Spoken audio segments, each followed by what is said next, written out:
Эгерде регион аралык маселе көтөрүлүп атса, эгерде мамлекеттик түзүлүшүнө доо келип атса, эгерде күч менен мамлекеттик бийликти басып алабыз деп аракет кылып атса, биз саясий баа бериш керекпиз. Бул жерде сөз сүйлөш керекпиз. Мурунку президент Атамбаевдин мыйзамсыз аракеттери бизге сабак боло турганы.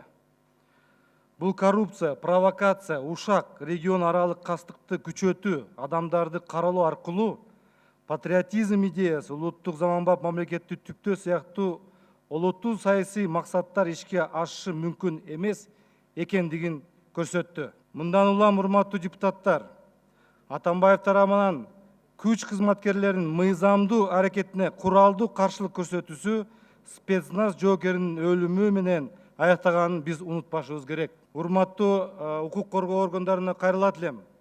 Бүгүнкү күндө башкы прокуратура жана башка укук коргоо органдарынын милдети жазык процессуалдык мыйзамдын талаптарына ылайык тергөө жүргүзүлүп, Атамбаевге козголгон кылмыш иштерин ар тараптуу иликтөөнү жана каттуу көзөмөлдөн камсыз кылуу керек. Кыргызстанда эми биз баардыгын аны эмгектерин жокко чыгара албайбыз.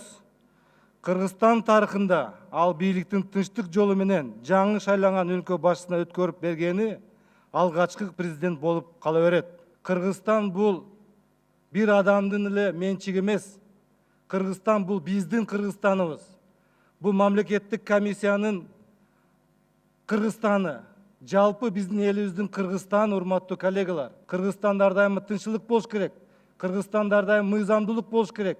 Биздин балдарыбыз илимдүү, билимдүү болуп, ден соолугу бек болуп тек мына ошого ынтылыш керек. Биз бүгүнкү күндө 4-чү өндүрүштүк революциянын босогосунда турабыз. Мына биринчи революция, өндүрүштүк революция 1 миллиард 200 миллион ушул көрө элек ошону, электроэнергияны. 4 миллиард адам дүйнөдө интернетти көрө элек. А биз бул жерде бийликти талашып, мына мыйзамсыз иш аракеттер менен жүрүп атабыз. Ошон үчүн сөздүн аягында мен айткым келет, урматтуу коллегалар. Биздин бүгүнкү отурум тарыхый мааниге ээ болуп, келечекте башкаларга дагы сабак болот деп ишенем. Биздин ата бабаларыбыз айткан, бетеге кетет, бел калат, бектер кетет, эл калат деп, мына ошол окшогон сөздөрдүн акыл сөздү унутпайлык. Чоң рахмат.